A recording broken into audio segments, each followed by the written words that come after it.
Ah ha ha ha, he chuckled dryly. Then he shook his head. The looks on their faces and the mood in the room told him they weren't joking. In other words, they'd been completely serious. If he didn't live up to their appraisal, they might be disappointed. The more he thought about it, the weaker he felt.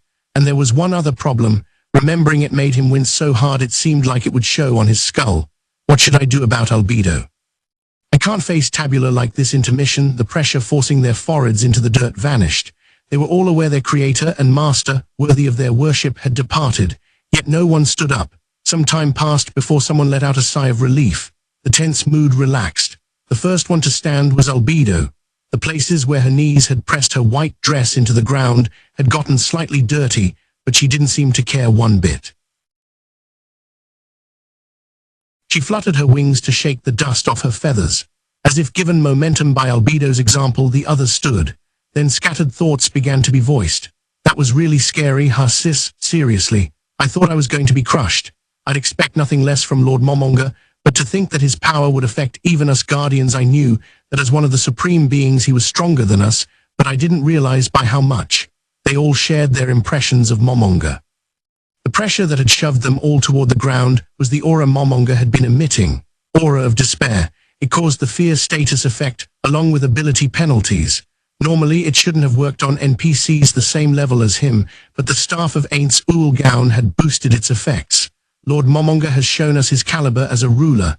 Right, he had that authority all along, but he didn't exercise it until we gave our titles. The moment we presented ourselves as Guardians, he unleashed some of his great power. You mean he showed us his ruler side in response to our oath of loyalty? That must be it. Yeah, he wasn't giving off an aura at all when he was with us. He was super nice. He even gave us something to drink when we were thirsty. The other Guardians bristled. They were envious, and it showed. Albedo's reaction was especially big. Her hands shook, and it seemed like her fingernails were about to rip through her gloves. Mare jerked his shoulders and spoke up in a loud voice. So that was Lord Momonga being serious as the ruler of the great tomb of Nazareth, huh? Amazing. The mood changed instantaneously. You're exactly right. He responded to our feelings by behaving like an absolute ruler. I'd expect nothing less of our creator, the pinnacle of the 41 supreme beings, and our merciful master who remained with us to the end. Everyone seemed enchanted, listening to Albedo's words, but only Mare's expression contained relief. The 41 supreme beings were their creators. Naturally, everyone was enveloped in incomparable happiness at having witnessed the true nature of one who deserved absolute devotion. The greatest joy of not just the Guardians, but anyone created by the 41 supreme beings, was to be of use. After that came being paid attention. This was only logical, of course. For someone created to be useful to the 41 supreme beings, what greater joy could there possibly be? Sebas spoke to disperse the lax atmosphere. Well, I'm going to head back. I don't know where Lord Momonga went, but I should probably be serving at his side. Albedo looked awkward for a moment, but recovered. Got it, Sebas. Attend him respectfully, and if anything comes up, let me know immediately. If he calls for me, I'll go running at once, no matter what I have to cast aside. Demiurge, listening to this, had a faint look on his face. It showed what a piece of work he felt she was. Oh, but if he calls me to his bedchamber, tell him I'll need a little time. I should bathe first. Of course, if he says to come as I am, I don't mind at all. I'm keeping myself as clean as possible and paying meticulous attention to what I wear so he can summon me at any time. In other words, Lord Momonga's wishes take priority. I understand, Albedo. If I waste too much time here, I won't have as much to serve Lord Momonga. That would be terribly rude, so apologies, but I take my leave. Excuse me, everyone. After saying his parting words to all the dumbfounded Guardians, he jogged off. Demiurge spoke as if to dismiss Albedo's look, indicating she hadn't finished. Well, it sure is quiet. What's wrong, Sholtia? Everyone turned to look at her. She was still kneeling. What is it, She lifted her head only after being addressed a second time. Her unfocused eyes glistened.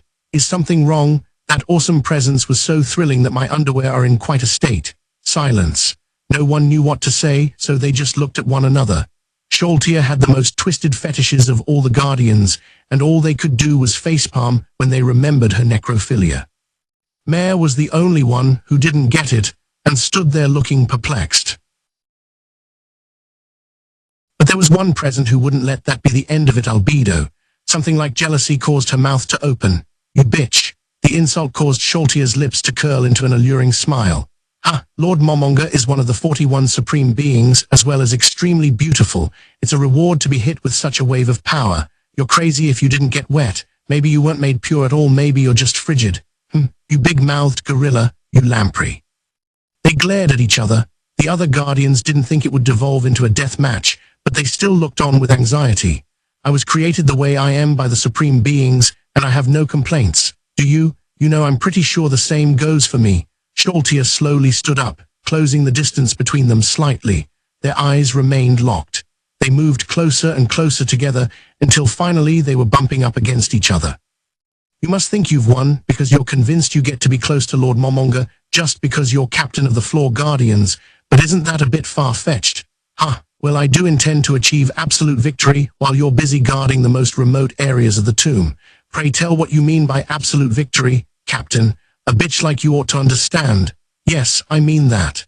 During the exchange, their gazes didn't budge.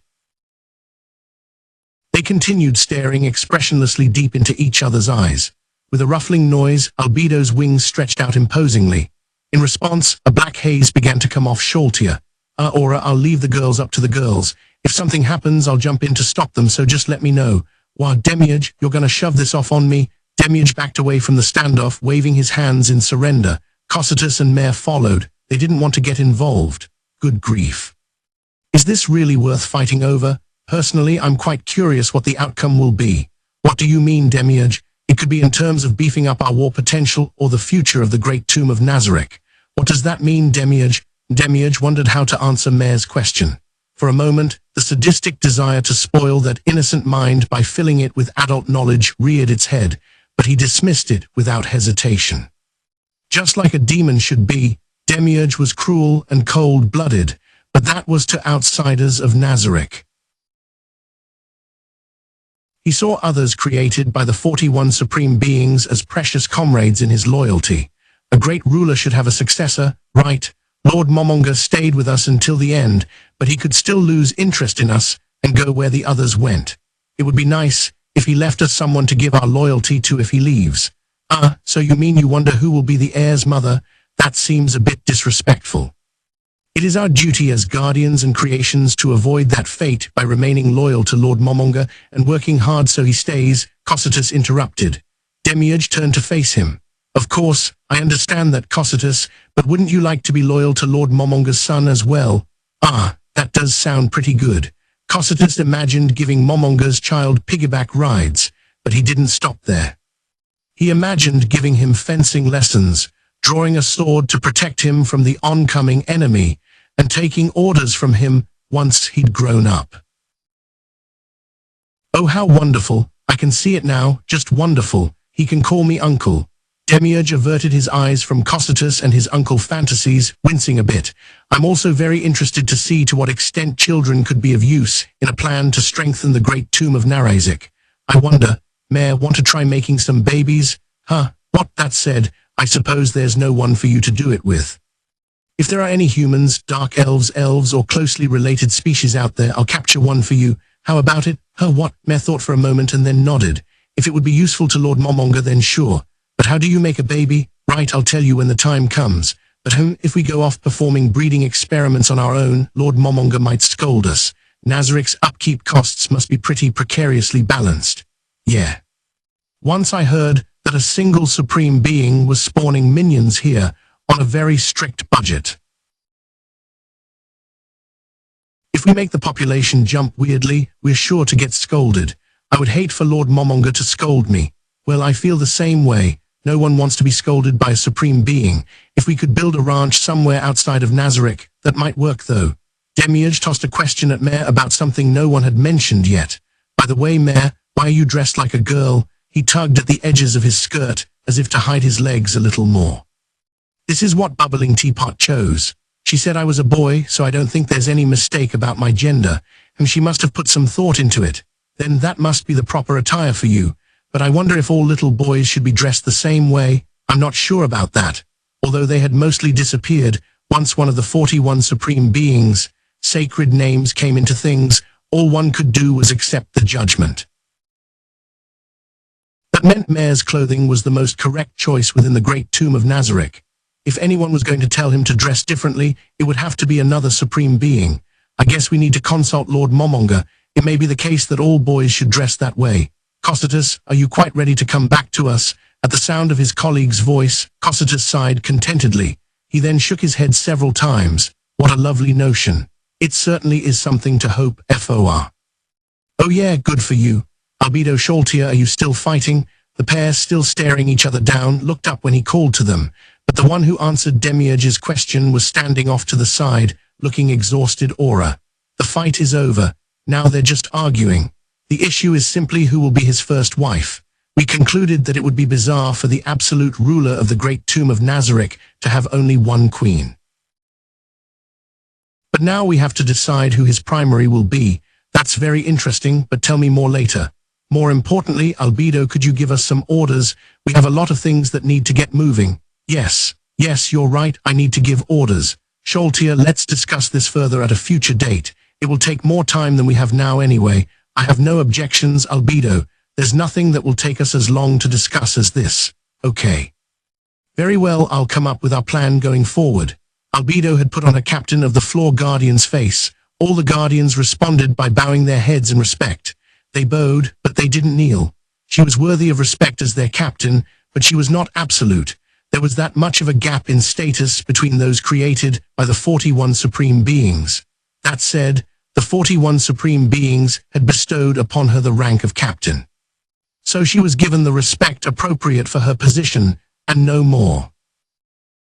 Their behavior was a manifestation of that belief. It didn't bother Albedo, because she knew it was a most correct way to think. Chapter 3, The Battle of Khan Village. There was so much stuff randomly lying around the dressing room next to Momonga's private quarters that there was barely anywhere to walk.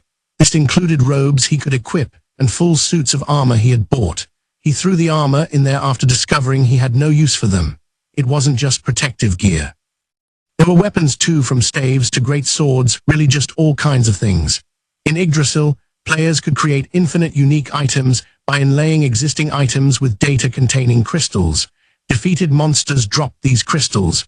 Players who preferred a certain style often stocked up on those type of items, which explained this room.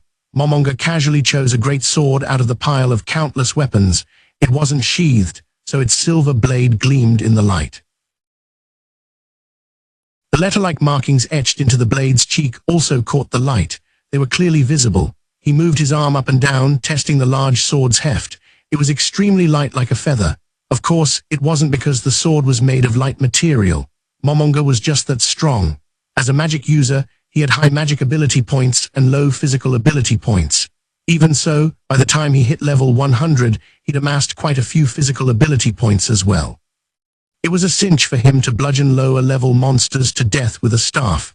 The moment Momonga attempted to slowly change to a fighting stance, the sound of metal hitting something hard rang throughout the room. The sword that should have been in his hands had fallen to the floor. The maid standing by immediately picked up the great sword and offered it to him, but he didn't take it. He just stared at his empty hands. This was confusing.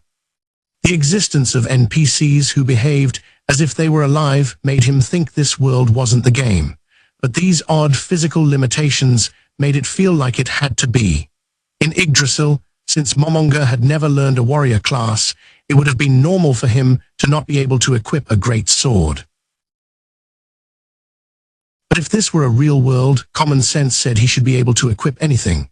Momonga shook his head and gave up thinking about it. He didn't have enough information, so no answer would come, no matter how hard he racked his brains now. Clean this up, he ordered the maid, and then turned to face the large mirror that practically took up a whole wall. In it was a skeleton wearing clothes. If the body you were used to changed into some weird other thing, you'd think you'd be frightened. But Momonga wasn't frightened at all. It didn't even feel unnatural. He felt like there must be some reason for that, beyond the fact that he had logged so many hours in Yggdrasil with this body. He also felt that in addition to his looks, his mind had changed quite a bit as well. First, there was that thing where whenever his emotions fluctuated in a big way, something suppressed them to level him out. His desire had weakened. He didn't feel like eating or sleeping. He still felt sexual desire, but it didn't build even when Albedo pressed her softness against him. Assailed by the feeling he'd lost something very important, his eyes moved near his waist. I lost it before I even got to use it, huh? The emotion faded from his extremely quiet utterance partway through. He had the awfully level-headed thought that perhaps, especially, the mental changes could be the result of an undead's perfect resistance to psychic attacks. Right now, he was an undead body and mind with vestiges of a human clinging to them. That's why when his mood changed past a certain point, it got suppressed. He wondered if there was any danger of going completely flat if he continued being undead. Of course, even if he had changed, it didn't mean much. No matter what this world was like, or what kind of being he was, he still had his will. Besides, there were beings like Sholtia. It might be too soon to blame everything on being undead. Create greater item. The moment he cast the spell, full plate armor covered him from head to toe. It looked rather expensive, the fluted type, gleaming raven black with purple and gold accents. He tested some movements. His whole body felt heavy, but it wasn't so bad that he couldn't move. He would have thought there would be gaps between his body and the armor, considering he was all bones, but it fit perfectly. So just like in Yggdrasil, can I equip an item if I create it using magic? Impressed, he looked through the slit in his close helmet at the mirror. He saw a splendid warrior standing there. It was impossible to take him for a caster. He nodded emphatically and swallowed despite the lack of spit. He felt like a child who was about to say something he knew would make his parents mad. I'm going out for a bit. The guard is ready for you, the maid replied promptly, but he hated this. The first day the honor guards followed him, it was a little overwhelming. The second day, perhaps because he'd gotten used to them, he'd wished he had someone to brag to. And the third day he suppressed a sigh. It was too much walking around with an entourage and receiving deferential bows from everyone he met.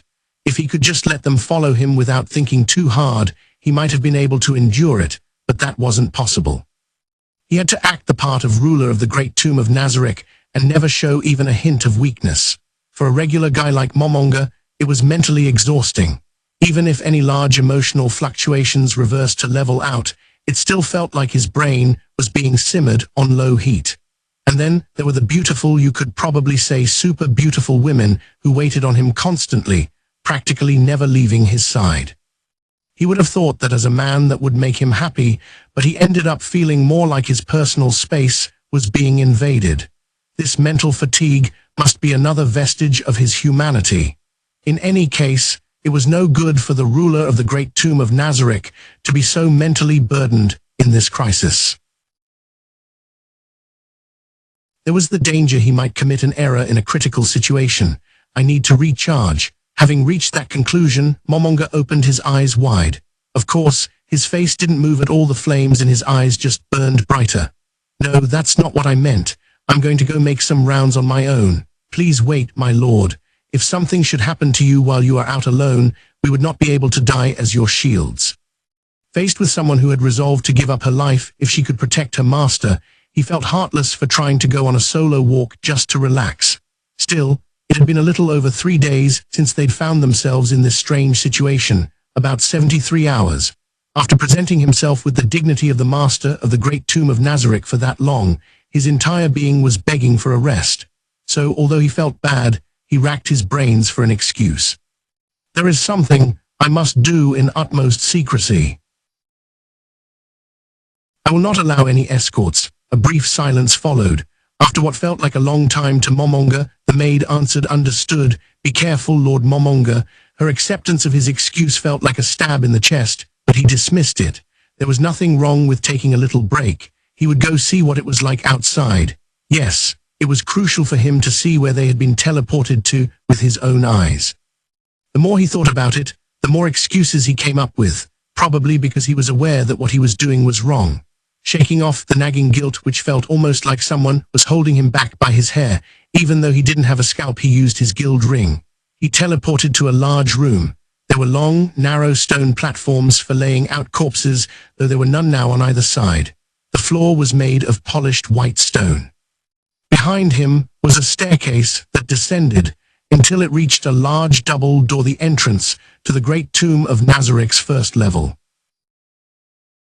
The torches in the sconces built into the walls were unlit. The only light was the pale glow of the moon coming in through the main entrance. This was the part of the tomb closest to the surface, the central mausoleum. Even though just walking across the spacious room would take him outside, Momonga couldn't move his feet. He'd encountered something unexpected. Across the room, he saw a crowd of grotesques. There were 3 types of monsters, 4 of each, for a total of 12. One of these types had hideous demonic faces with fangs. Their bodies were covered in scales, and their strong arms were equipped with sharp claws. They had long snake-like tails and blazing wings of flame. They fit the image of a demon very well. The second type of monster had female bodies sporting black leather bondage gear and crow heads. The final type was a demon that wore armor open wide in front to display their magnificent abs. If it weren't for their bat wings and the horns sprouting from either temple, they wouldn't even look like monsters.